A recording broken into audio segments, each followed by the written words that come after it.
The final resting places of Hollywood's brightest stars weren't always marked by grand cemeteries or elegant marble headstones. While the world wept for their favorite silver screen legends, few knew the truth, that some of these icons ended their journey in places as strange and dramatic as the lives they led.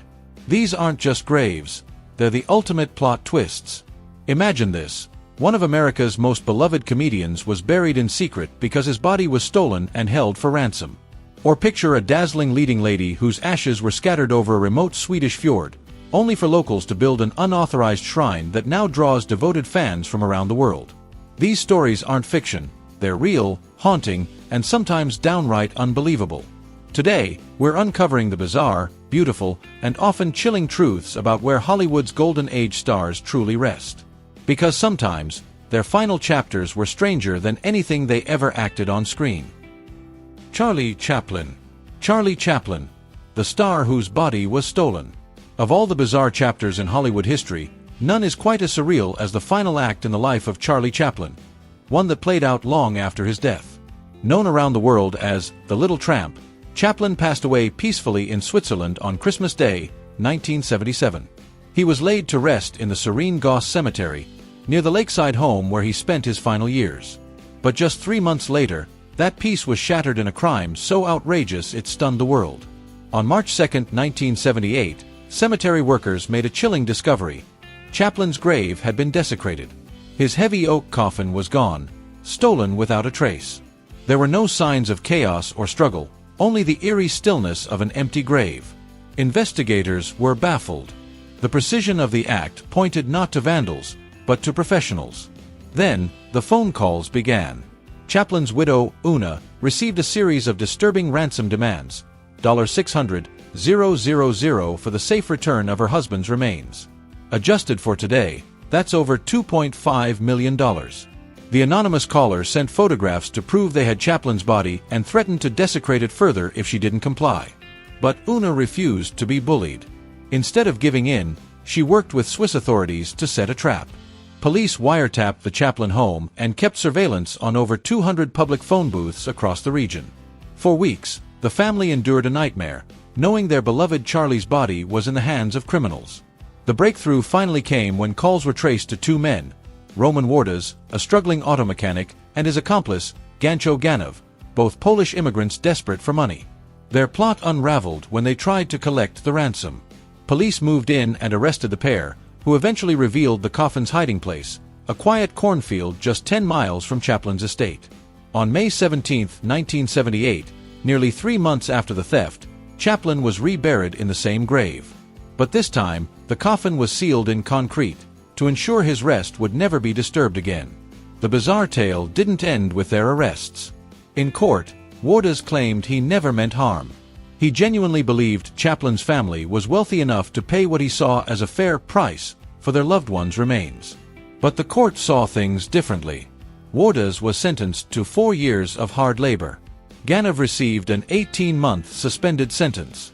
Today, visitors to Chaplan's grave see only a simple headstone in a quiet Swiss cemetery. There's no mention of the strange, almost cinematic drama that once surrounded this peaceful spot. But beneath the soil, the reinforced concrete stands as a silent monument to one of the strangest crimes in Hollywood history, and a final, twisted curtain call in the life of a legendary star. Marina Dietrich. Marina Dietrich, the divided grave of a global icon. Marina Dietrich, the seductive German-American legend, lived a life defined by contradictions, and even in death, those dualities endure.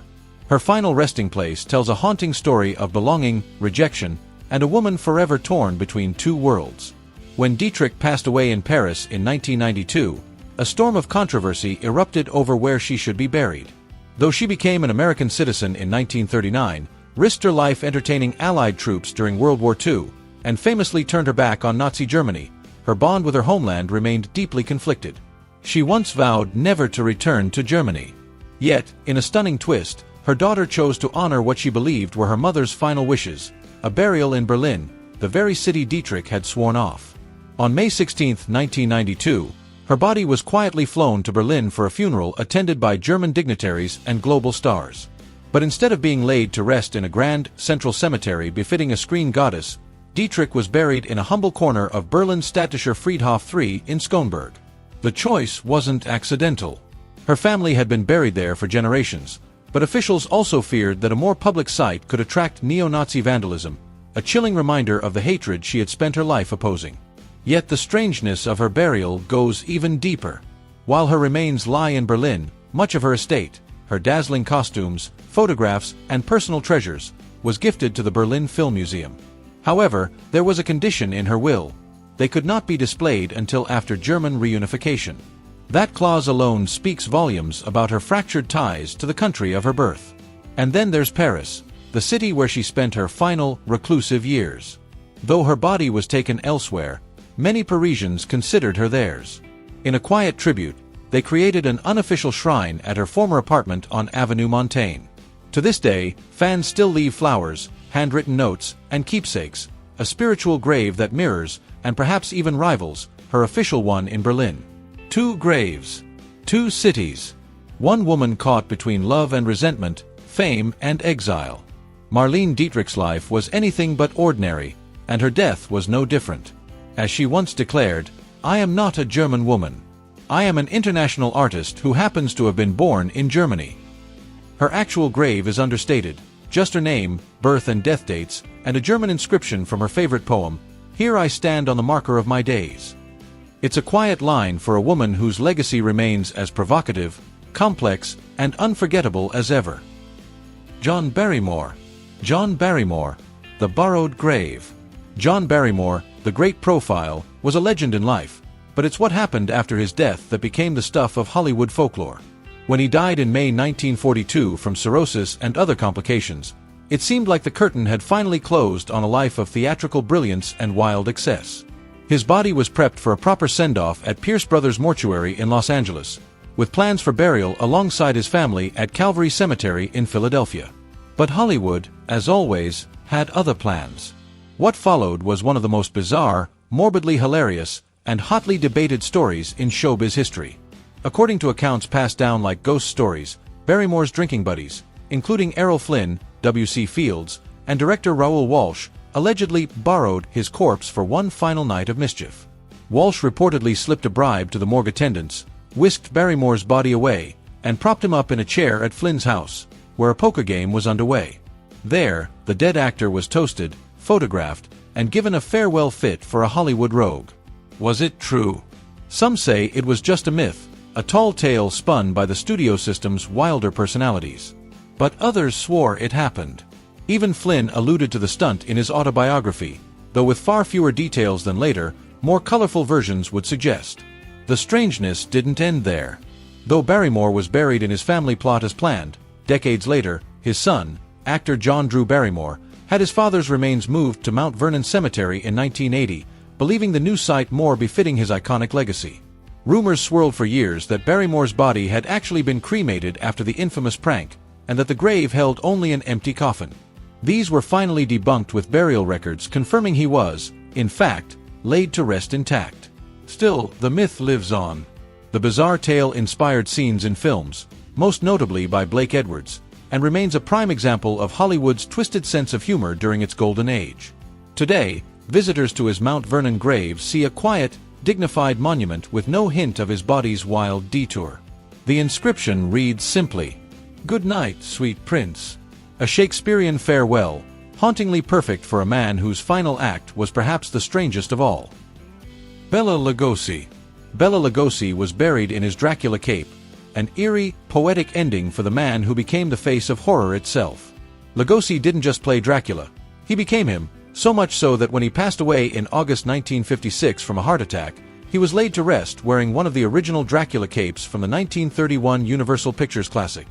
It was a decision not made by Lugosi himself, as many have believed, but by his family, who, despite his lifelong frustration with being typecast, understood the legacy he left behind. By then, Lugosi's life had become a shadow of his former glory. Years of addiction, financial ruin, and fading fame had taken their toll. His family couldn't afford a lavish farewell, but they knew that if anything should follow him into eternity, it was the cape that had made him immortal. Some historians speculate the cape was a replica, but his son and biographers insist it was the real thing. A priceless piece of Hollywood history, buried forever with its most iconic wearer. His final resting place added another layer of irony. Rather than a celebrity-filled cemetery, Lugosi was interred in the modest Holy Cross Cemetery in Culver City, a quiet Catholic plot for the man best known for playing the undead. 4 years, his grave bore only a simple marker until devoted fans raised money in the 1970s for a proper monument.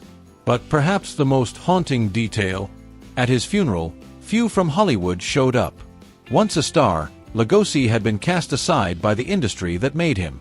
Yet he wasn't alone. Hundreds of ordinary fans came instead, many wearing Dracula capes, creating a surreal sea of black cloaks and pale faces, one final, eerie tribute to the original Prince of Darkness. The image of Lugosi, forever dressed as Dracula, became a symbol of fame's cruel twist, of how a role can define and confine. Tim Burton even honored the moment in Ed Wood, casting Martin Landau as Lugosi being buried in the Cape. Today, visitors still flock to his grave, where a black granite monument bears his likeness and the words "Beloved Father, Bela Lugosi, 1882 to 1956. Beneath the earth lies more than a man. It lies the legend, the myth, the Cape. A part of horror history, buried but never forgotten. Jane Mansfield. Jane Mansfield, the heart-shaped grave that refuses to be forgotten. At just 34, Jane Mansfield's life came to a tragic end in a horrific car crash in 1967, but her legacy was far from buried. In death, the blonde bombshell became even more iconic, thanks in part to one of Hollywood's most unusual and haunting memorials, a heart-shaped gravestone nestled in a quiet Pennsylvania cemetery. Pink in hue and unmistakably glamorous, the monument perfectly mirrors Mansfield's crafted image as both a sex symbol and a larger-than-life personality. Though sensational headlines falsely claimed she was decapitated in the crash, Mansfield's fatal injuries were indeed devastating. After the autopsy, her body was laid to rest not in Los Angeles, but in her childhood hometown of Penn Argyle, Pennsylvania. The decision added another layer of mystery and contrast. Hollywood's sultry siren now resting among modest tombstones in a conservative small-town cemetery. Her gravestone, engraved with her real name, Vera Jane Palmer, and the words, "We live to love you more each day," still draws visitors decades later. Fans leave kisses, pink feathers, heart-shaped trinkets, and whispered tributes, turning the site into a sacred space for lovers of old Hollywood. But the strangeness doesn't stop at the design. Over the years, countless visitors have reported eerie phenomena. The scent of her favorite perfume lingering in the air, ghostly whispers, even sightings of a blonde apparition near her grave. These stories helped turn her final resting place into a regular stop for paranormal investigators and Hollywood history enthusiasts alike. And while Mansfield has no official grave in Los Angeles, the roadside stretch in Louisiana where she died became an unofficial shrine. For decades, fans left flowers, photos, and notes until local officials installed a marker acknowledging the spot's emotional significance. Perhaps the most bizarre element of all? Persistent conspiracy theories claiming Mansfield was secretly buried in Hollywood, and that the Pennsylvania grave contains only a symbolic casket. Despite being repeatedly debunked by family and funeral directors, the rumors live on, proof that Mansfield's mystique refuses to die. Today, her pink heart-shaped monument doesn't just mark a grave, it represents a legend who defied the ordinary, even in death. A glamorous spirit frozen in time, still adored, still whispered about, and still kissed by strangers who never met her, but feel like they knew her. Steve McQueen. Steve McQueen, the Ocean View Farewell. They called him the King of Cool, and true to form, Steve McQueen's final resting place was anything but ordinary. It was bold, breathtaking, and defiantly off the grid, just like the man himself. When McQueen passed away from mesothelioma complications in November 1980, he didn't take the Hollywood route. There were no grand mausoleums, no star-studded funeral at Forest Lawn. Instead, he chose a farewell that matched his fierce independence and lifelong desire to escape the spotlight. The day after his death, McQueen's body was cremated. Then came the tribute that only he could inspire. His ashes were loaded into a vintage World War II Stearman biplane, the same kind he had flown countless times. Behind the controls was his close friend and flight instructor, Sammy Mason.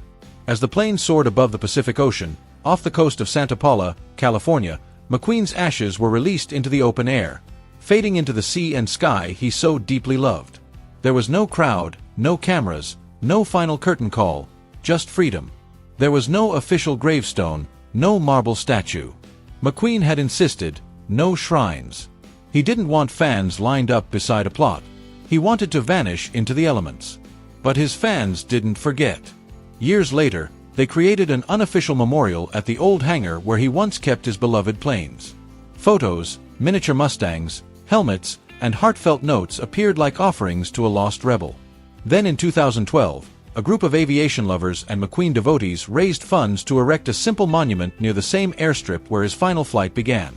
No remains lie there, only words etched in stone: Steve McQueen, 1930 to 1980.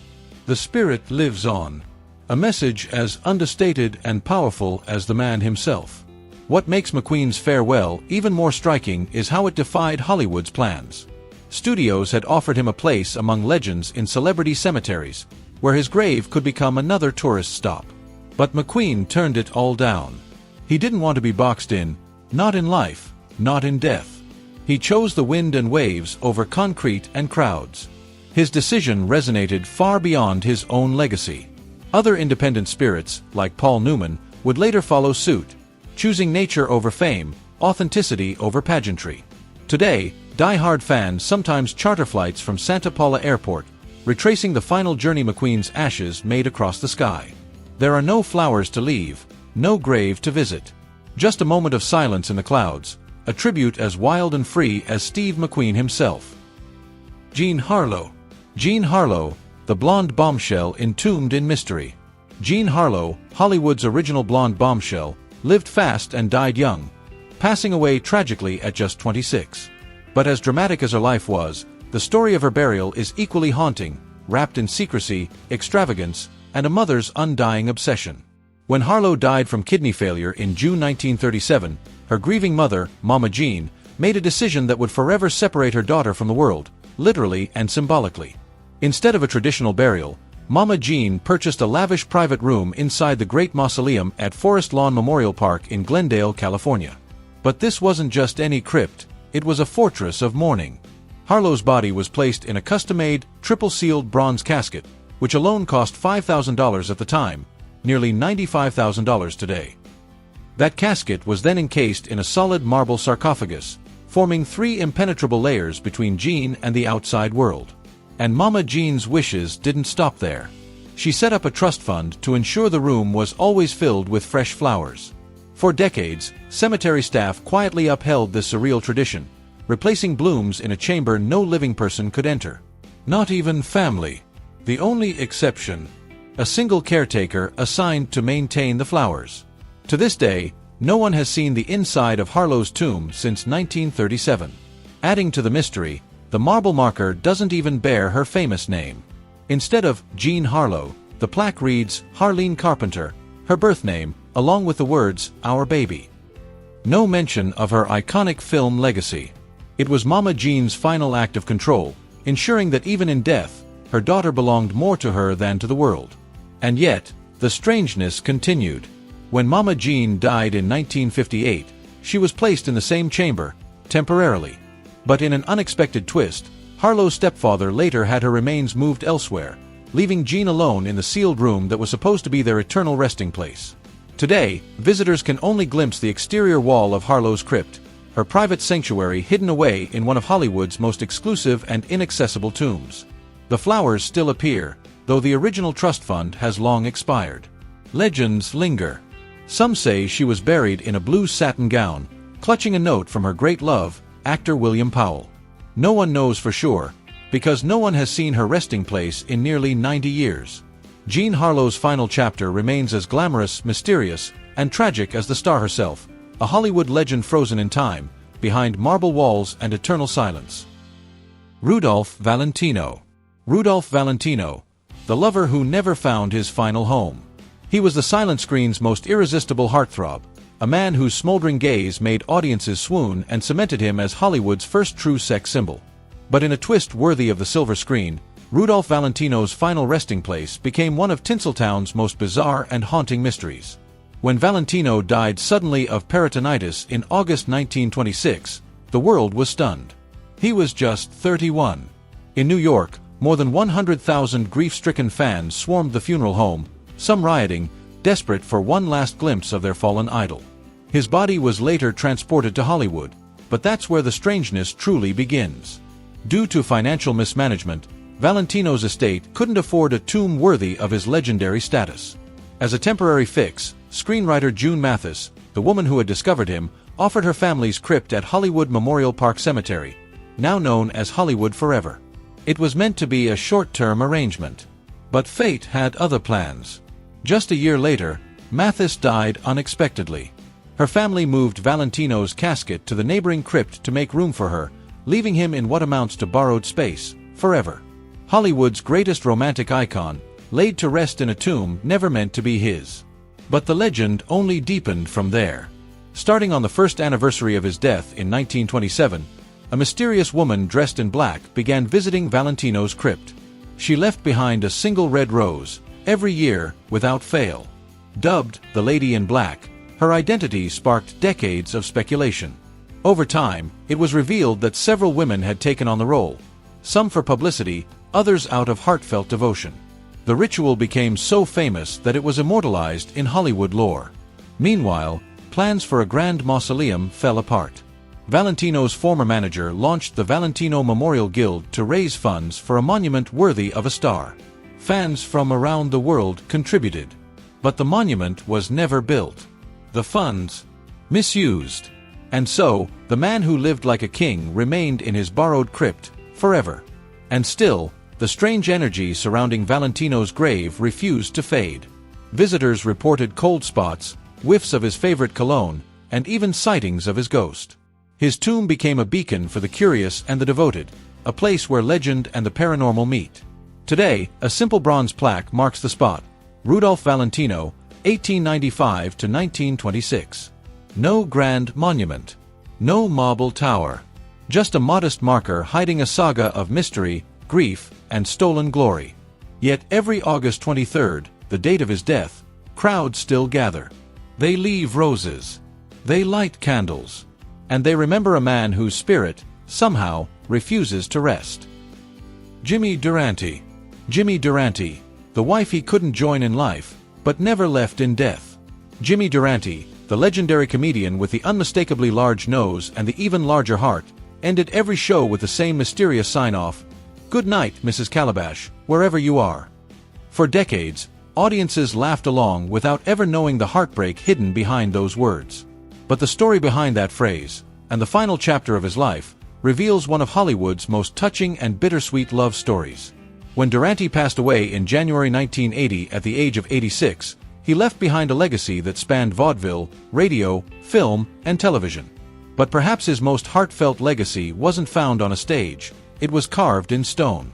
Decades before his own death, Duranti had purchased a grave plot at Holy Cross Cemetery in Culver City. But it wasn't for him. It was for his first wife, Jean, who died suddenly of heart failure in 1943. Shattered by her death, Duranti bought the plot next to hers, vowing that one day, he'd be laid to rest beside her. Then came the twist of fate. 16 years after Jean's passing, Duranti married again, this time to his devoted second wife, Margie Little. Their marriage lasted 2 decades, filled with love and companionship. Yet when the time came, Duranti chose to be buried next to Jean, honoring a promise rooted in grief and memory. His decision left Margie to be buried elsewhere, a choice both tender and haunting, a reflection of a man torn between 2 great loves. The mystery of Mrs. Calabash finally unraveled after Duranti's death. Close friends revealed that it was his private nickname for Jean, inspired by a cherished day they spent in Calabasas, California. It was his way of whispering to her each night from the stage, long after she was gone. Even his grave marker is unusually modest for a man of such fame. No mention of his career, no nod to his iconic schnozola. Just his name, his dates, and a quiet inscription, "The One and Only." As legend has it, Duranti once joked that his famous nose should be preserved and buried separately. While the tale was never confirmed, cemetery staff reportedly fielded nose-related questions for years.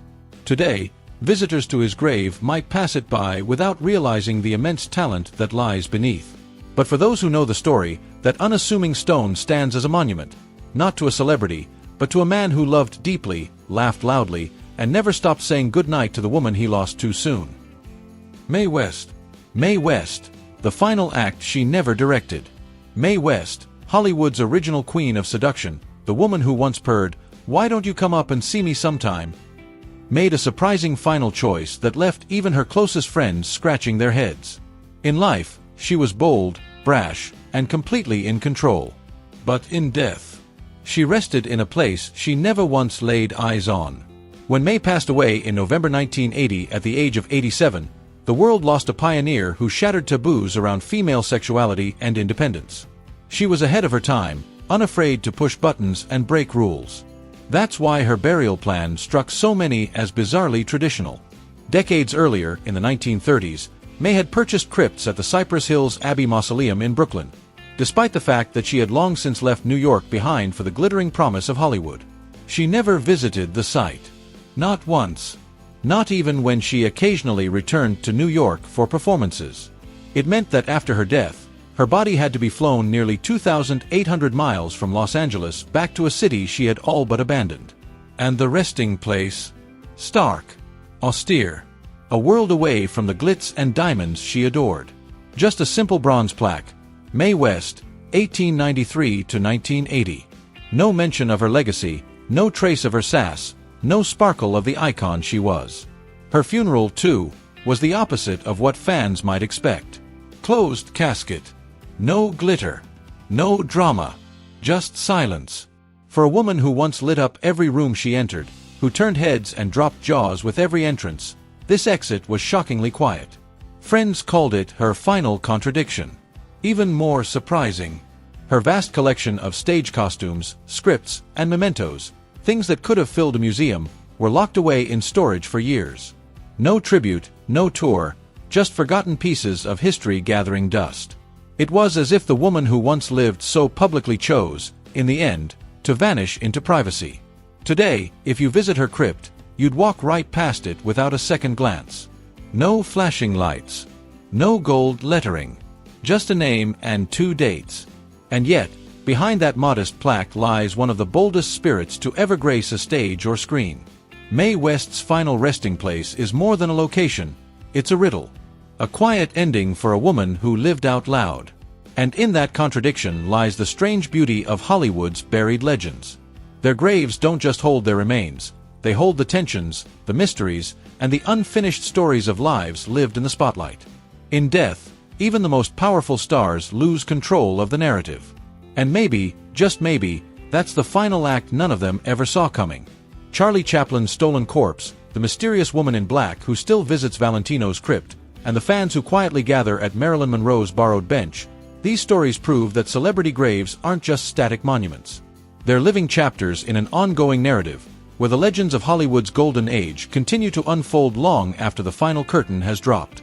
So, what do these bizarre posthumous journeys really tell us? Perhaps it's this: our obsession with fame doesn't end with death. In fact, it often deepens. These burial sites become more than just graves. They transform into sacred shrines, places of pilgrimage where myth and memory intertwine.